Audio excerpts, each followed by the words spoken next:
இன்னைக்கு டே 28 ஆரம்பமே அமக்கலமா இருக்குல்ல. நேரம் எனக்கு தான் சரியில்லைன்னு நினைச்சிட்டு இருந்தேன். இப்ப பார்த்தா தெரியுது இன்னைக்கு நேரம் யாருக்கு சரியில்லை அப்படின்னு. என்ன ஒரு ஆனந்தம் பார்த்தீங்களா அந்த மூஞ்சில. சரி அதை விடுங்க, அதுக்கப்புறம் வருவோம். இன்னைக்கு வந்து திருச்சிக்கு பக்கத்துல புதுக்கோட்டை போற வழியில வந்து இப்ராஹிம் பார்க் அப்படின்னு சொல்லி ஒரு ஃபார்ம் இருக்கு.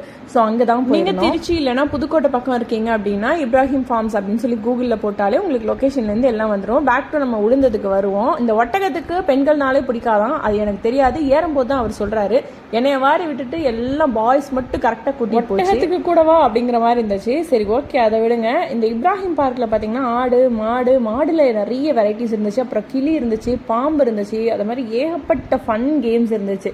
நீங்க வந்து ஒரு பர்த்டே பார்ட்டியோ இல்ல ஏதாவது ஒரு சின்ன ஃபங்க்ஷன் செலிப்ரேட் பண்ணணும், இந்த மாதிரி ஒரு ஃபங்க்ஷன் பண்ணணும் அப்படின்னா அதுக்கு ஒரு சூட்டபிளான இடம் வந்து இந்த பார்க். அப்புறம் பைத்தான், என் கூட வந்த சைத்தான் எல்லாமே இருந்துச்சு. பட் இந்த பாம்பெல்லாம் பார்த்தா எனக்கு ரொம்ப ரொம்ப பயங்க. நான் இந்த கிட்டையே போல ஒரு தூரமா நின்று அப்படியே வேடிக்கை மட்டும் பார்த்துட்டு வந்துட்டேன். கையில எல்லாம் எடுத்து விடுறேன். நாங்க ஒட்டகமே ஓஹோன்னு நமக்கு வேலையை பார்த்துட்டு போயிருச்சு. இதை பாம்பு வேறையா அப்படின்னு சொல்லிட்டு அங்க இருக்க நிறைய அனிமல்ஸ்க்கு நம்மளே ஃபீட் பண்ணலாம். ஸோ அந்த மாதிரி தான் ஆடு, அதுக்கப்புறம் அந்த கிளி எல்லாமே கையில கொடுத்தாங்க.